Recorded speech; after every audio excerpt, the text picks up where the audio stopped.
A road rage encounter turns deadly. One driver is now charged with manslaughter and assault. Fox 5's Briella Tomassetti, she joins us live from the Upper East Side with the latest. And Briella, a lot of layers to this story.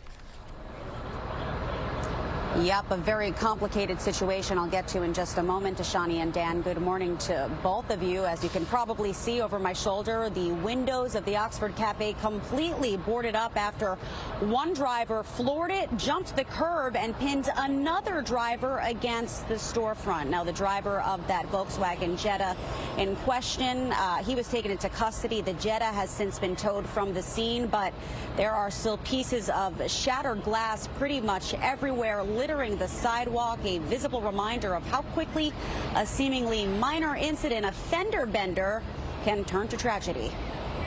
Another day in New York City. A minor fender bender on the Upper East Side escalated into a violent dispute that left a Long Island man dead and a neighborhood in shock.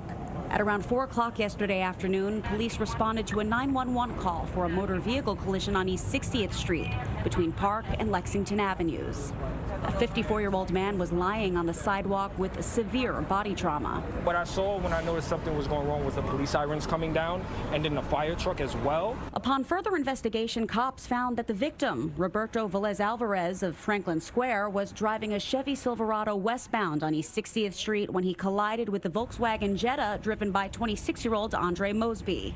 In an apparent episode of road rage, Alvarez got out of his truck and slashed the tires on the Jetta. Witnesses say it all happened with Mosby's daughters sitting in the back seat. Apparently, the owner of the truck had stabbed the two tires on the driver's side.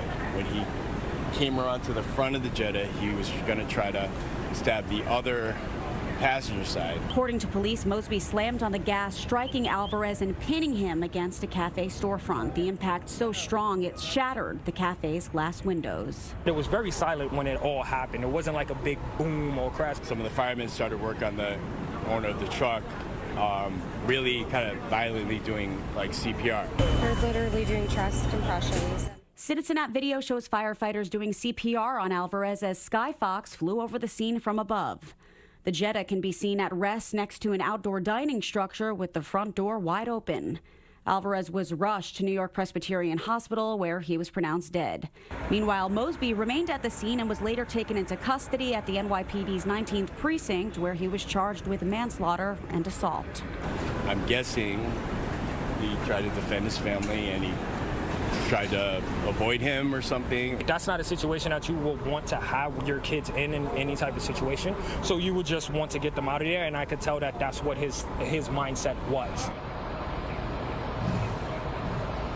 And both of those witnesses you just heard from say that Mosby's wife and daughters were so shaken from this incident that nearby businesses had to bring out water and come outside to calm them down. Thankfully, nobody else was hurt. That's including the people who were inside this cafe when everything went down.